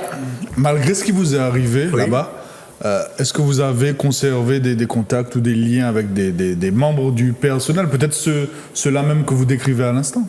Je me suis attelé à éviter cela parce que je ne voulais pas gêner donc, l'administration judiciaire qui est en cours. Je ne voulais pas non plus gêner les élus parce qu'il y a des élus qui essaient de faire les choses avancer. Donc moi, je me suis abstenu et d'ailleurs, j'ai repris contact. De manière forcée, ce sont les gens qui m'ont appelé la semaine dernière. Pour savoir. J'avais sorti Gachette totalement de ma conscience parce que bon, c'est pas des bons souvenirs. Et puis maintenant, je suis là plutôt à m'interroger parce qu'il y a quand même 35 ou 50 enfants là-haut. Je suis interrogatif sur ce qui est en train de faire. Je me dis, mais comment cette impunité peut continuer? D'après vous, la solution, ce serait quoi? Parce qu'il y a des politiques, j'en ai interrogé quelques-uns qui disent, faut nous fermer ça. Mais il y a quand même du personnel, il y a des gens qui travaillent. Je veux dire, l'avenir de ces gens-là est en jeu. Si vous aviez à prendre une décision, ou peut-être que vous avez recommandé dans votre rapport à la CTM une solution, qu'est-ce que vous feriez? Alors, M. Marajo, contrairement à ce qui a été dit, je n'ai pas fait ce que j'ai pu à Gachette. J'ai fait ce qu'on m'a laissé faire. Attendez, vous n'êtes pas... C'est-à-dire vous n'êtes pas en train de nous dire qu'il y a des gens qui vous ont bloqué? Oui, c'est-à-dire, lorsqu'il a fallu prendre des décisions, je n'ai pas toujours été suivi. Alors maintenant, je vais vous répondre... Quand vous dites je n'ai pas été toujours suivi par des politiques? Non, pas par les politiques. Les politiques étaient en dehors du coup, parce que vous savez... Suivi par qui? À l'intérieur, il y a des cadres, il y a tout... Ah d'accord, voilà. Par le personnel en fait. Par une partie du personnel. Ouais. Bon. Mais... c'est pas eux qui vous ont mis la bouteille? Je ne sais pas, je sais rien du tout. Alors je vous assure. Vous avez vu ce qui a marqué là, politiquement incorrect. Je vous assure que cette histoire de bouteille, j'y ai pensé, nous y avons pensé après. Parce qu'on a refait j'ai refait le film, je me suis dit, mais comment ça pouvait arriver que tous les trois, j'appelle un samedi matin pour avoir des nouvelles de notre ami sociologue, on nous dit qu'elle est à l'hôpital. J'appelle un avocat qui me dit, mais je lui disais, me dit, Félix, je ne voulais pas te faire peur, mais j'ai eu la même chose, tout. Et puis moi, je lui dis, mais je ne suis pas bien depuis quelques jours, je ne me sens pas bien. Bref, on avait tous une arythmie cardiaque sévère, etc. Bon, moi, j'ai été très bien soigné à la Ménard. Bon. Je reviens sur ce que je vous disais. Sur les solutions sont simples, hein. Monsieur Marajo, le droit français, la réglementation, il y en a deux. Vous savez, les gens pensent, à Gachette, on pense par exemple qu'en toute impunité, qu'il n'y a pas de droit. Il y a le Code de l'action sociale il y a les recommandations de ce qu'on appelle la haute autorité de santé. Écoutez, moi j'ai fait des propositions. Il faut sortir cet établissement de ce lieu. Il faut le scinder en 3 et en maintenant l'emploi qui se trouve là-haut. On peut parfaitement faire ça. Vous voulez que je vous redise ce que je viens de dire? Non. C'est clair. Mes propositions qui sont je n'invente rien, elles sont là depuis l'année dernière. Il faut d'un établissement de 90, il faut en faire 3. Il faut donc les scinder en 3. Il faut faire donc avec le personnel et replacer ces unités d'établissement dans des établissements qui ont le statut d'institution médico-sociale comme le dit le droit, et figurez-vous qu'on en a de bons. Vous voulez savoir? Premièrement, nous avons le foyer de l'enfance de Rivière-Lorme, mais nous avons aussi d'autres établissements, et il semblerait, M. Marajo, qu'il y ait même des établissements qui sont très courageux, qui ont fait la proposition de reprise d'une partie de l'établissement. Donc en clair, votre solution, c'est de fermer ça? J'ai transféré. Il faut que le site originel n'existe plus, quoi. Qu'il serve à autre chose. À autre chose. Pas en tout cas dans la période actuelle, et compte tenu des nouvelles exigences du médico-social, il faut que l'on enlève les enfants de là et le personnel, parce que nous avons oublié de dire, il y a eu des maltraitances d'enfants, mais il y a aussi des atteintes aussi aux droits du personnel là-dessus, en matière médicale. Attention, il y a des gens qui ont beaucoup souffert. Et donc, voilà, cette solution, d'ailleurs, je ne comprends pas pourquoi elle n'arrive pas, pourquoi elle ne vient pas. Je vous assure que je suis un peu, comment dirais-je, surpris, parce qu'elle est faisable. Elle n'est pas difficile. Je vous signale qu'il y a déjà un budget. Or, Louis-Félix Ozzy-Lafontaine, et là, je vais essayer d'amorcer une transition subtile, plus ou moins. Or, vous avez l'oreille, non seulement de Francis Carole, conseiller exécutif en la matière, mais aussi celle d'Alfred Marie-Jeanne, président du conseil exécutif de la CTM. Alors, qu'est-ce qui bloque? Alors, je ne sais pas si j'ai l'oreille, parce que pour que ça fonctionne l'oreille, il faut savoir bien parler. Peut-être c'est moi qui n'arrive pas à parler. Ne vous sous-estimez pas. Je vais vous dire une chose. Vous savez que ça, c'est dans la langue de bois, ça? Non, pas du tout. Il y a un moment, pendant la période où j'étais là, j'avais des blocages très forts. J'ai été voir Alfred Marie-Jeanne, qui a sorti une lettre extrêmement sévère pour soutenir ma mission. Alors ça a dû plaire, ça. Je vous assure que cette lettre a donc un peu changé le cours des choses. Ouais. Elle était adressée à qui, cette lettre? Elle était adressée à l'association qui gérait dans le temps. Bon. Donc au président de l'association, entre autres? Alors, à ce moment-là, donc les choses ont été donc un peu mieux, parce qu'il fallait protéger les enfants, et le président de la CTM, j'avais été même un petit peu surpris de son écoute à ce niveau-là, parce que lorsqu'on est président de la CTM, on n'est pas sûr. Il avait été extrêmement attentif au sort des enfants. Bon, alors, je ne suis pas, je ne suis pas du genre à traîner dans les. Je ne vais jamais à la CTM, je ne fais pas ça, je reste à ma place.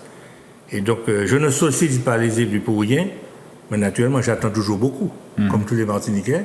J'attends en particulier que le problème de gâchette soit résolu, parce qu'il y a des enfants et du personnel. Il y a aussi du personnel. Il ne faut pas oublier, il y a aussi du personnel là-haut qui mérite qu'on leur propose des conditions de travail qui soient dignes du siècle dans lequel nous sommes. Donc c'est clair, cette affaire n'est pas prête de s'apaiser. Mais écoutez, je vous assure, comme j'ai beaucoup de recul, je ne sais pas trop, mais en tout cas, je sais que... Qui doit prendre l'initiative là? Qui doit faire en sorte que ce truc s'arrête? Dans le droit français, la CTM. Voilà. Bon, ok, voilà. Et affaire à suivre. Alors, je vais essayer. Alors, j'ajouterai un concert avec l'administrateur judiciaire qui est là-haut, puisqu'il a été prolongé seulement de 2 mois. Donc, il n'a pas eu de bouteille, lui. Pas encore. Je vous assure que je ne sais pas trop ce qui s'y passe, donc je ne peux pas vous répondre. Je vais faire ma petite enquête sur le contenu de la bouteille. Voilà.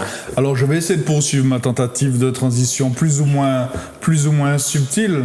On a entendu le sociologue Louis-Félix Ozzy-Lafontaine, on a entendu le citoyen Louis-Félix Ozzy-Lafontaine. Il y a aussi Louis-Félix Osier-Lafontaine, le militant politique et l'homme aux convictions politiques bien ancrées.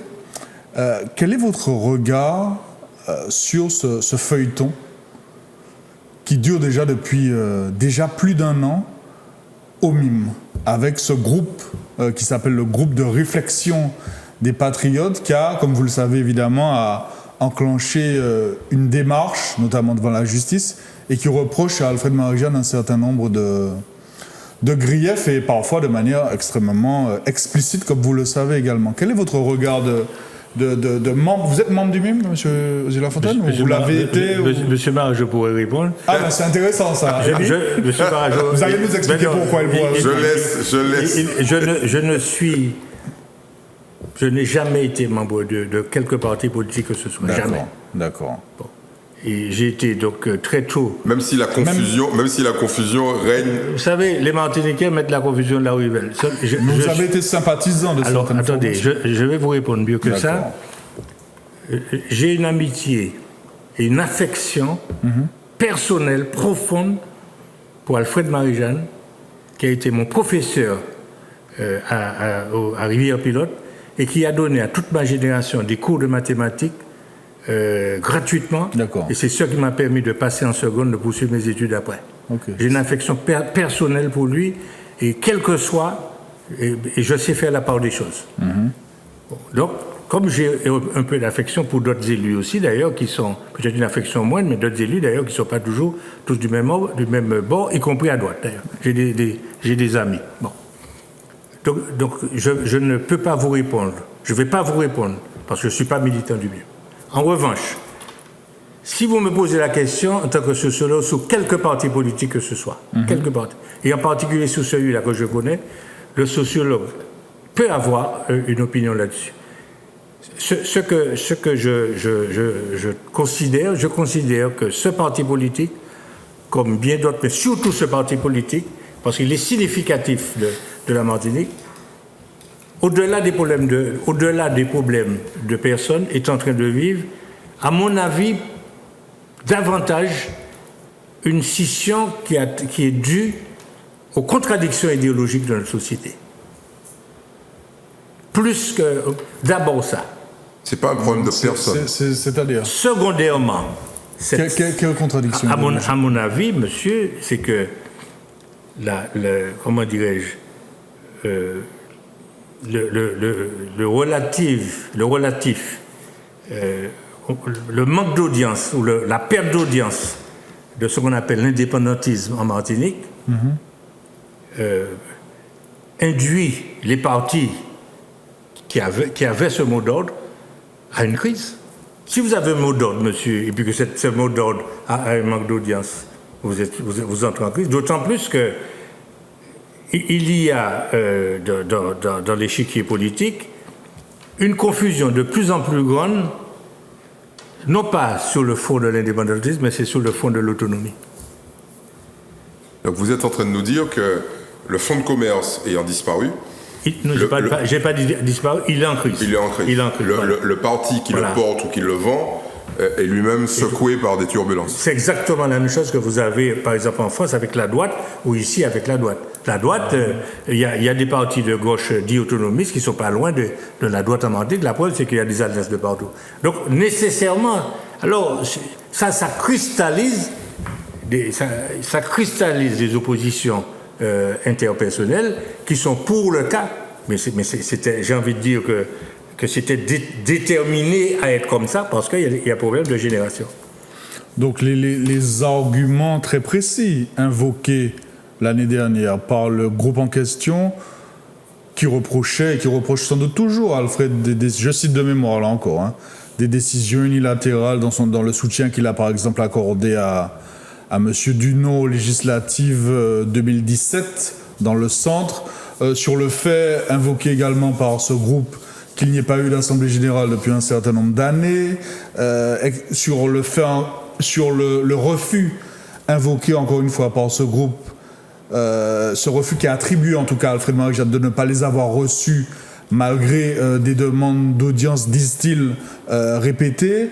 Tous ces arguments ou ces éléments qui ont été invoqués par le groupe ne vous semblent pas, et c'est une question que je vous pose, ne vous semblent pas signifiants, quoi. Ce sont les expressions signifiantes, si vous voulez, de ce qui est, à mon avis, majeur et surdéterminant, c'est-à-dire les oppositions idéologiques.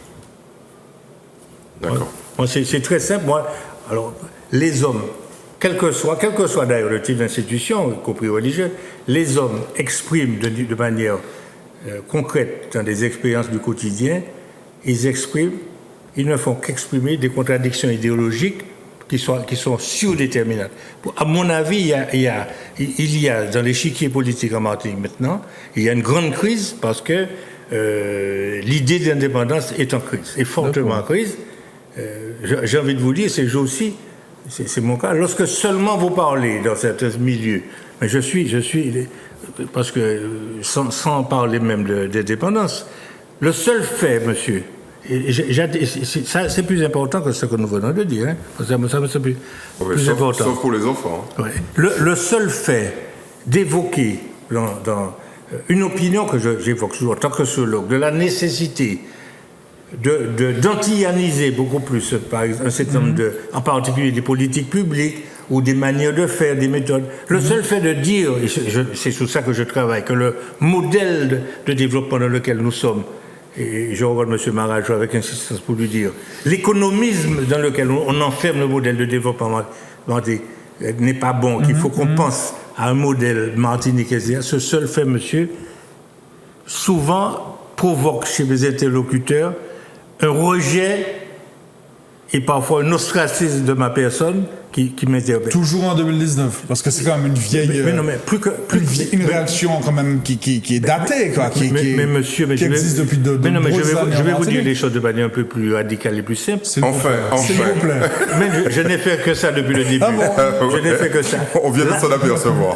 L'assimilationnisme n'a jamais été aussi fort, contrairement à ce qu'on pense. Parce que l'assimilationnisme a laissé le champ de l'enseignement du début que le père de M. Marajo et mes anciens, qui étaient les anciens professeurs, qui étaient les amis de son père, donc prônaient dans ce temps-là, pour prendre d'autres champs de la politique publique, ce qui fait que l'assimilationnisme n'a jamais été aussi, comment dirais-je, au fait des réalités actuelles, au fait du travail sur la société. Et ça, c'est pas un constat d'échec de l'indépendantisme, de la revendication indépendantiste? Mais écoutez, c'est pas seulement pour tous ceux qui pensaient au-delà, même les autonomies, s'ils réfléchissaient bien, tous ceux qui pensaient que, je continue de penser comme ça, je vous le dis très clairement, alors si vous pensez que j'ai la comment vous dites, la langue de bois, tous ceux qui pensent que les Martiniquais doivent apprendre à gérer leurs propres affaires au maximum, y compris s'ils veulent le faire dans le système français, mais vous m'avez entendu, y compris s'ils veulent le faire, et nous allez voir que nous serons d'ailleurs obligés de le faire. Nous devons apprendre à gérer nos affaires le mieux possible. En particulier, nous devons apprendre à faire du développement. Mais tous ceux qui disent ça doivent bien constater que jamais les obstacles n'ont été aussi nombreux. Et c'est des obstacles qui sont constitués par des Martiniquais? Par des Martiniquais, par nous-mêmes. C'est-à-dire nous avons intégré l'assimilation au point où, je vous dis, l'idée de Martinique, même dans la bouche de ceux qui tous les jours chantent la Martinique, mais lorsqu'il faut sortir du chant pour pratiquer, pour agir la Martinique, monsieur, je vais vous dire quelque chose, je suis sidéré de voir souvent les désertions, les capitulations et de tout ça. Et je me dis que sur ce constat-là, je vous assure que tout ce dont vous m'avez parlé tout à l'heure, les scissions, les partis, tout ça me semble tellement secondaire. J'ai vu chez vous, il y a longtemps, oui. En 98, oui. Une amertume partagée, enfin mêlée d'étonnement anthropologique ou sociologique, le jour en 98 de la victoire de l'équipe de France à la Coupe du Monde, quand vous avez vu cette foule de Martiniquais dans les rues avec un drapeau français. J'ai vu des frissons, je vous ai vu, c'était presque une espèce de catastrophe et en même temps un intérêt majeur pour cet acte et qui évidemment ne va pas dans le sens d'une revendication nationaliste. Mais vous savez, je suis arrivé au point de la connaissance des sociétés actuelles, parce que je fréquente beaucoup la Caraïbe. Hein. Vous savez, j'ai un peu relativisé ça, parce que dans les pays indépendants de la Caraïbe, vous voyez beaucoup d'expressions d'attachement à des choses extérieures. Vous pouvez passer à Cuba et puis voir des Cubains avec des drapeaux américains, sur des t-shirts américains. Vous voyez, j'ai dépassé ce stade. Seulement, je pense que l'individu moderne peut concilier des attachements ou des goûts très différents. En revanche, il reste que, même si en les conciliant, il faut qu'il garde un socle. Mais les jeunes... Vous m'avez bien compris, le socle, je veux dire, je trouve qu'il est ici, qu'il s'effrite. Et ce qui est inquiétant, c'est pas un point de vue idéologique que je donne là. La création de richesses ici, le développement humain, c'est pas du tout, c'est pas un problème idéologique. Je veux dire que nous ne pouvons faire du développement que si nous arrivons un jour à faire un modèle de développement qui soit à l'image du pays. J'insiste là-dessus. Contrairement aux économistes qui pensent que l'économie, ce sont des chiffres et puis des équations et puis des produits qui rentrent et des produits qui sont transformés. Il y a le développement des sociétés actuelles et toute la crise du monde avec l'écologie nous montre que le développement, pour qu'il soit développement, il faut qu'il soit humain. Et pour ça, il faut qu'on crée un modèle ici. Une île, une petite île, de surcroît habitée jusqu'à aujourd'hui par une nombreuse population, ne peut pas continuer à utiliser un modèle qui n'est pas bâti pour ce genre de contexte. Mais au-delà de le vouloir intensément, vous y croyez? Vous pensez que ça va advenir ne serait-ce qu'à moyen terme, je serais tenté de dire. Monsieur, vous êtes plus jeune que moi. Laissez-moi cet espoir. Je vous le laisse. Vous êtes plus jeune que moi. Volontiers. Parce que je vais vous dire pourquoi j'ai encore de l'espoir. C'est parce que je vois du potentiel.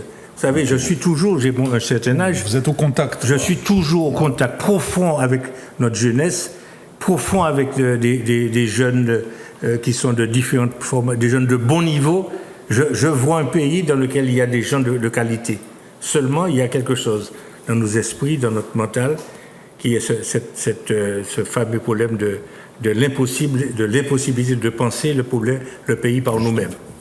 Avant qu'on aborde la conclusion de cette émission, j'ai envie de solliciter le citoyen, le sociologue, enfin celui qui voudra répondre à cette interrogation.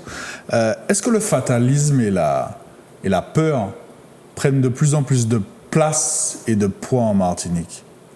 Absolument.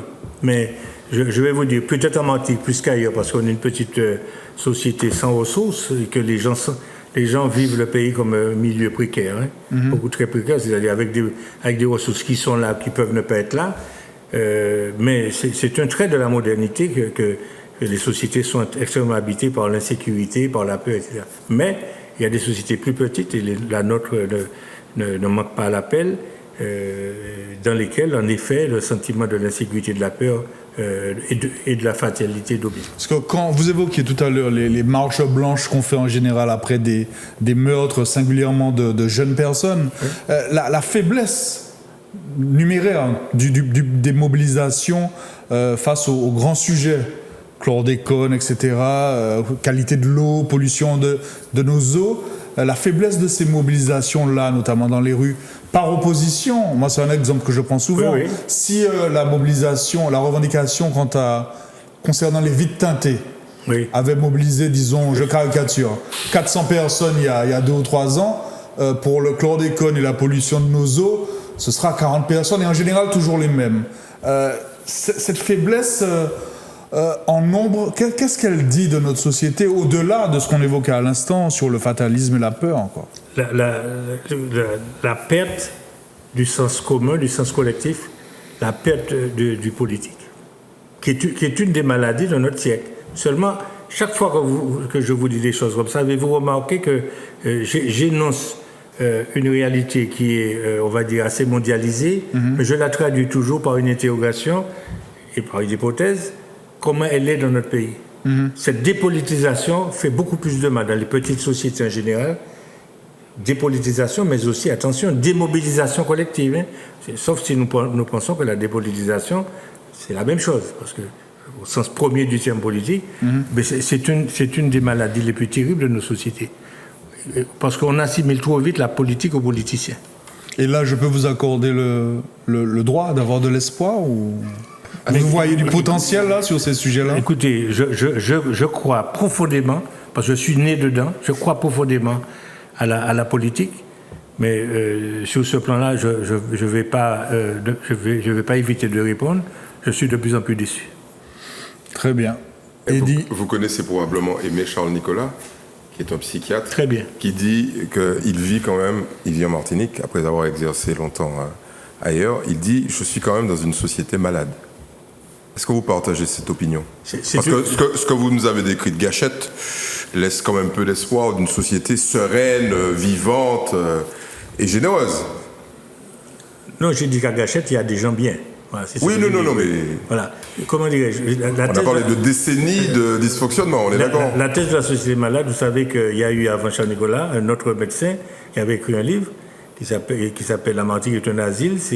C'était Bookson, et avec le psychologue Édouard. Et bien avant ça, il y a eu dans beaucoup de revues, et puis Akoma aussi dans une certaine mesure. Il y a eu Affaire Gant dans Identité remarquable qui dit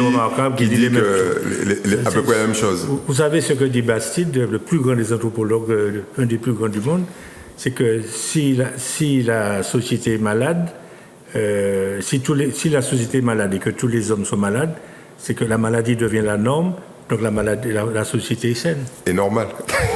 Voilà, c'est ce que dit Bastide, mais c'est une pirouette élégante, ça nous laisse face à des réalités extrêmement difficiles. La sociologie, donc je pratique la sociologie, je vais vous dire que ce qu'on appelle les phénomènes d'entropie, vous savez, les sociétés ont d'un côté des mécanismes de mise en ordre, de construction, etc., et de l'autre côté, ils ont des phénomènes de désordre, de déconstruction, qu'on appelle l'entropie.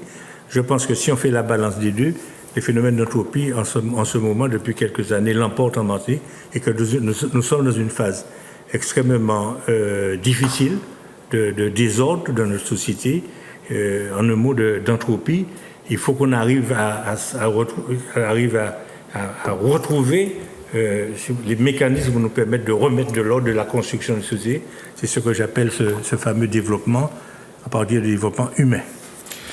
Alors, on va se diriger vers la pause, je crois, bienvenue, la respiration culturelle de cette émission. Mais avant de céder la parole à Eddy, quelques mots, comme d'habitude, sur la une et le contenu du dernier numéro d'Antilla, qui est consacré notamment à la nouvelle candidature de Yann Monplaisir aux élections. Je vois que ça met Eddy Marajo dans un état de joie totale. Ça me fait sourire parce qu'ici même, il nous avait expliqué dans cette émission qu'il n'irait pas, sauf si vraiment... Oui, ben c'est précisément ce qu'il indique dans cette émission. On lui avait dit, vous et moi, on lui avait dit que de toute façon, il irait. Selon l'adage bien connu, il a été sollicité, plus que sollicité par la population à laquelle il a répondu favorablement.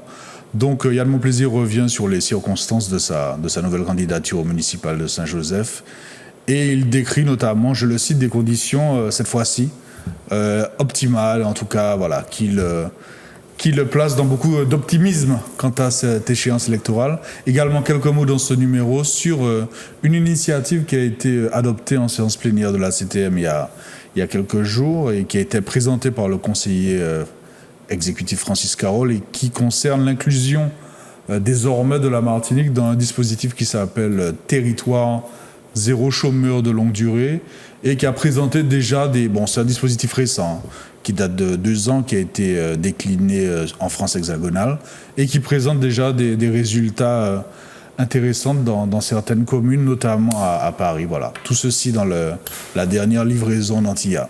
Eddy. Très bien. Bon, alors, vous l'aurez compris, je me sacrifie une nouvelle fois sur quelques recommandations que vous pourrez trouver à la librairie antillaise. D'abord un bouquin formidable de James Baldwin, que vous connaissez, qui est un auteur noir américain qui est mort en 87 en France à Saint-Paul-de-Vence et qui a émigré à 24 ans en France face à cette espèce de mur de la ségrégation raciale aux États-Unis. La Conversion, c'est le premier roman de James Baldwin qui ressort en octobre de cette année et qui parle d'une journée d'un jeune garçon dans Harlem de 14 ans qui découvre la réalité ou qui intègre la réalité de la ségrégation de manière assez violente sur une journée, le jour de son anniversaire de ses 14 ans, à lire absolument. Et puis peut-être aller voir ou revoir le documentaire de Raoul Peck, I Am Not Your Negro, consacré à Baldwin. Voilà. Et puis bon, le polar de la semaine. Alors là, c'est un bouquin extraordinaire sur New York. Alors, il y a beaucoup de gens qui sont fanatiques de New York. J'ai déjà chroniqué ou recommandé pas mal de bouquins dessus, dont celui de Herbert Lieberman, que vous n'aurez pas de soucis à récupérer en librairie. Mais celui-là, c'est Ray Célestin. Alors, c'est un nom français parce qu'il est originaire de la Nouvelle-Orléans et ça s'appelle Mafioso. En un mot, New York est une ville pourrie, vous allez le redécouvrir. Voilà, c'est vraiment un bouquin extraordinaire. Il y a un bouquin qui s'appelle Carnaval qui est sur la Nouvelle-Orléans et qui donne matière à réfléchir sur les liens entre la sorcellerie. C'est un bouquin pour vous, ça. Des Caraïbes et de la Nouvelle-Orléans. Donc les deux bouquins sont excellents. Voilà. Alors Louis-Félix Lafontaine, je suppose que vous lisez beaucoup. Est-ce que vous avez un livre que peut-être que vous avez lu récemment ou que vous lisez en ce moment et que vous aimeriez conseiller à nos téléspectateurs et téléspectatrices? Tout d'abord, il y a un numéro d'Antilla qui date de quelques années dans lequel le colonel, un ancien colonel de gendarmerie avait donc donné une interview. Dont le nom m'échappe, il me semble que c'est le colonel Winalti, un nom un peu italien, vous allez le trouver, qui avait donc prédit beaucoup de la survenue de beaucoup de phénomènes dont nous avons parlé tout à l'heure concernant la violence des jeunes. Alors il y a une journaliste française qui vient de sortir un ouvrage qui est extrêmement intéressant. Alors la journaliste s'appelle Becquet. Oui, non, j'oublie, Geneviève Becquet, qui s'appelle La Communauté. Ah oui. C'est un ouvrage qui n'est pas purement sociologique, qui est extrêmement intéressant. Donc, et puis, un ouvrage qui est magnifique, parce que c'est un type qui est magnifique, c'est Edgar Morin qui vient de sortir un ouvrage sous ses mémoires, et il raconte l'ensemble de son parcours, qui est un parcours atypique d'un intellectuel français atypique, qu'il a amené, y compris dans l'Amérique latine. Il est passé d'ailleurs par ici. Oui, qui est presque, je crois, centenaire, qui est dans une vivacité intellectuelle absolument remarquable. Pour la Semaine bleue, c'est un bon exemple. Absolument. Edgar Morin, il doit avoir maintenant 97 ans. Oui, pas loin des 100 ans. Ouais. Alors, pour que ça ne me soit pas reproché, le bouquin d'Herbert Lieberman que j'ai recommandé à plusieurs reprises s'appelle Nécropolis. Très bien. Monsieur Osier Lafontaine, merci d'avoir participé à cette émission et d'avoir été notre invité. C'était un plaisir. Plaisir partagé. Eddy, merci. Merci Louis-Félix, merci de ce courage. Mesdames et messieurs, merci à vous pour cette fidélité renouvelée et nous vous disons avec grand plaisir à la semaine prochaine. Bonne soirée.